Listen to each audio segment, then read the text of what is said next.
Hi, my name is Mark Mandel, and I'm the Managing Partner and Chief Strategist here at LASA Partners. I'm really excited for this chance to spend about 15 minutes with you and for this opportunity to share what I hope are some fresh new ideas and perspectives on corporate innovation. Ideally, you may want to take some of these ideas back with you to your own jobs and companies and maybe try to put some of them to use. Also, since our time together today is short, we can't get too deep into the subject, but I'm hoping you find this material, although introductory in nature, valuable and applicable to your situation such that we have the chance to speak again in the future, specifically then about your company and your needs.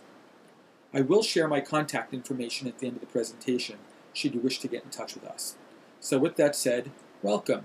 Thank you for taking the time to join us today, and now let's get started, shall we?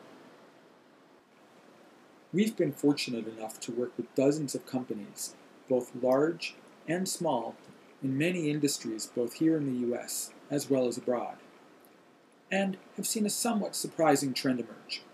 Specifically, virtually every company we've met with says they already believe they're doing what they can to solicit customer feedback, ideas, and suggestions for innovation. Many of them have formal ideation programs leveraging focus groups and panel research.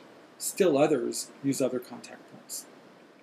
But for some reason, many of the companies we've talked to, virtually 90% of them in fact, indicated, however, that they derived very little strategic value in the programs run specific to innovation and ideation because of little actionable ideas supplied.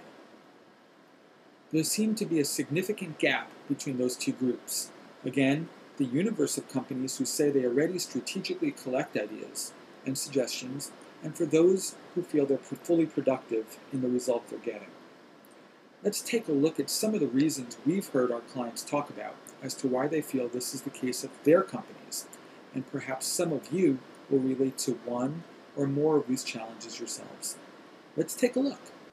You'll see 6 of the most frequently mentioned challenges that we've heard on the screen in front of you. None of these should come as big surprises. Shown here in no specific order or priority are examples such as the fact that we've heard customers express concerns both about the quality or actionability and the quantity of suggestions that they receive for innovation. It seems many of our clients are challenged when it comes to realizing a significant number of high-quality ideas that will have a measurable impact on their businesses. Time is also their enemy. Our clients indicate that their customers, as well as their own management, are putting them under greater pressure than ever before to innovate quickly, with shorter market windows for new product launches and subsequent upgrades and iterations. Frequently, for example, in the personal computer industry, there are significant upgrade cycles that used to occur every 2 or 3 years. Now we're seeing them yearly, if not even more frequently. We're also seeing significant challenges, especially in large companies with turf protection, and the typical organizational challenges that come with siloed teams with conflicting priorities, each of whom may be out of alignment with one another or even the market, and all of whom are competing for budget dollars and management approval. Certainly, these days especially, budgets are tighter and harder to secure, especially for ad hoc projects. Budgets that were assigned even earlier in the year sometimes vanish, or at least significant portions of them do. And finally, this is all about change. Change to strategy, process, or product. And change, frankly, is very hard for people if not coordinated and managed well. Change makes people afraid, and we've seen a lot of professional executives shy away from it, even while still hoping for better outcomes regardless. We've also sometimes heard the topic of corporate innovation referred to as either a vicious circle and other times a virtuous cycle. Employees are often caught in a trap, right in the middle of 2 distinct and yet opposing forces. While companies often want to innovate and think of futures that are yet to happen, management, and often circumstance itself, forces those same companies to abandon those hopes in favor of iterating on old ideas processes, and products in an effort to optimize them and squeeze whatever remnant value that can be had from them out of them.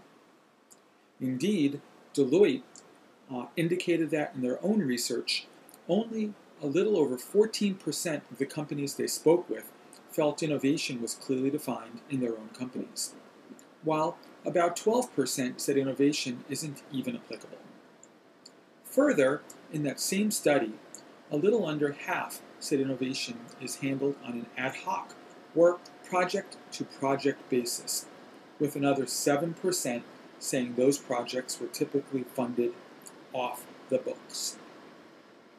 As you can see, those long-term standing conflicting pressures, innovate versus optimize, has allowed for little strategic program focus on innovation. This, we think, is a trend that needs to be reconsidered and ultimately broken. By our definition, to truly innovate, you need to challenge the status quo. As Apple, the renowned computer maker, has said in recent advertising campaigns, you need to think different. In our opinion, success is predicated on your ability to swing for the fences without fear of failure or ridicule, but be realistic and know your limits in any given context. Too often, we find ourselves seeking a package solution, whether in the form of technology or services to help stir up and drive innovation at our companies, and in doing so, find ourselves forced to buy a one-size-fits-all offering. Dare I call that a solution? No two of us see innovation identically. Why should we consider partnering with a firm that forces us to adapt our processes and culture to suit them solely for the reasons of fitting their mold? And finally, since innovation is both collaborative and social, your approach and any supporting platforms need to be too. Any software needs to cleanly integrate into your environment, your processes and your workflow, and your infrastructure. Finally, any approach you consider needs to be built on a social paradigm, since as humans, let alone as professionals, we strive for social community, and indeed, it's within those communities that innovation thrives.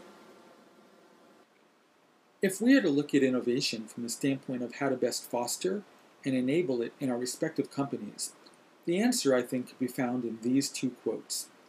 First, from Peter Drucker, he says, and I quote, "The most serious mistakes are not being made as a result of wrong answers. The truly dangerous thing is asking the wrong question." A sentiment we share with him as we look at our vision around social innovation and collaborative invention and how it needs to be focused on blue sky approaches to brainstorming.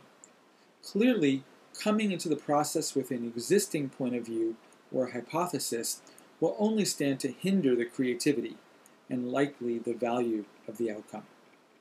Secondly, again in a quote we often find ourselves reciting, Linus Pauling said, and again I quote, "The best way to have good ideas is to have lots of ideas, and then throw away the bad ones." Certainly, again, for innovation to thrive, we must not be afraid to gather ideas from all places and people and strive with those ideas to fail fast where they're not winners, and while freeing the remaining good ideas to grow, mature, and ultimately thrive. I was reading a really good book recently about innovation in the corporate enterprise. It's called Think Better, An Innovator's Guide to Productive Thinking by Tim Herson, an authority on the topic. In his book, Mr. Herson describes 5 critical corporate phases of implementation, recognizing that innovation is not a point-in-time event, but rather it's an ongoing process. He lists those top 5 phases as follows. First, he says we must cull or collect ideas. Certainly, as I mentioned earlier, idea management starts with building a critical mass of input. This is really important. He then talks about his second phase, or clustering.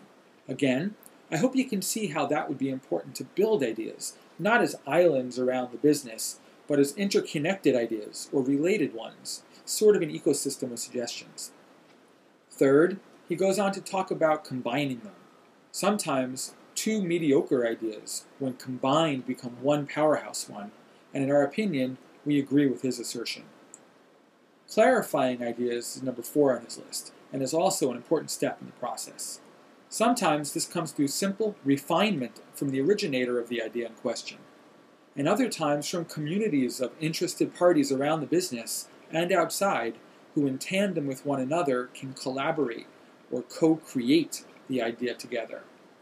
And finally, he describes the final stage, or 5th stage, as choice, or picking the best ideas for implementation at that time.